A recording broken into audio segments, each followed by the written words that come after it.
Hi friends, welcome to ML updates. ఈ వీడియోలో ఇప్పుడే మరొక బ్రేకింగ్ న్యూస్తో మేము ముందుకు వచ్చాను. దానికి సంబంధించిన పూర్తి వివరాలు చూద్దాం. మనం ఇక టాపిక్లోకి వెళ్ళిపోదాం.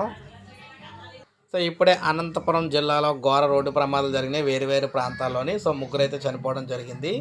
ఆటోలు బోల్తా పడి ముగ్గురు మృతి చెందిన ఘటన అనంతపురం జిల్లాలో చోటు చేసుకుందనమాట. గుత్తి కాపుల సమీపంలో ఆటోలు బోల్తా పడ్డాయి. ఈ ప్రమాదంలో ముగ్గురు మృతి చెందగా 18 మంది గాయాల పాలయ్యారు.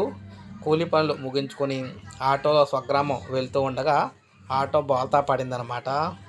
ఘటనలో లక్ష్మీదేవమ్మ, చెన్నమ్మ మృతి చెందారు. అదేవిధంగా పుట్లూరు మండలం కాపుల వద్ద నీటి సరఫరా ఆటో బోల్తా పడి డ్రైవర్ అజయ్ మృతి చెందారు. వేరువేరుగా జరిగిన ఘటనల సమాచారం అందుకున్న పోలీసులు ఘటనా స్థలం చేరుకొని ప్రమాదం గల కారణాలపై ఆరా తీస్తున్నారన్నమాట. క్షతగాత్రులను ఆసుపత్రికి తరలించారు. ఈ విధంగా ఇప్పుడే అనంతపురం జిల్లాలో 2 వేరు ప్రాంతాల్లో ప్రమాదాలు అయితే జరిగినాయి. ఒక లైక్ చేయండి. ఇలాగే లేటెస్ట్ అప్డేట్స్ ఇస్తూ ఉంటాను. సబ్స్క్రైబ్ చేసుకోకపోతే మన ఛానల్ సబ్స్క్రైబ్ చేసుకోండి.